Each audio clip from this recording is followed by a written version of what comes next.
When can the National Guard be activated for state active duty? Imagine a situation where a community faces a natural disaster, a public safety emergency, or a significant civil disturbance. During such times, the question arises, when can the National Guard be called into action under the authority of the state? Understanding this process involves examining the legal and procedural frameworks that govern the activation of the National Guard for state active duty. The activation of the National Guard for state active duty occurs under specific conditions outlined by federal and state laws. Typically, the governor of a state holds the primary authority to activate the National Guard within their jurisdiction. This activation is often initiated in response to emergencies such as hurricanes, floods, wildfires, or civil unrest. When the governor determines that the situation exceeds the capabilities of local law enforcement or emergency services, they can request assistance from the National Guard.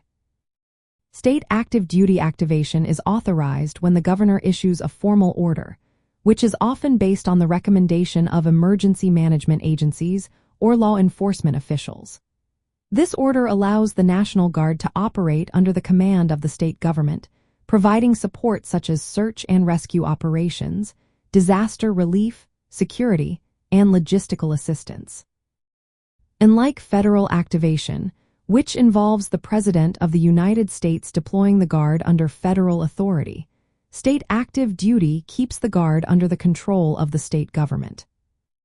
The legal basis for activating the National Guard for state active duty is primarily found in state laws and regulations, which specify the circumstances and procedures for activation. These laws typically requiring the governor to declare a state of emergency or disaster before activation. Once activated, the Guard members operate under state jurisdiction, and their deployment is limited to the geographic area affected by the emergency.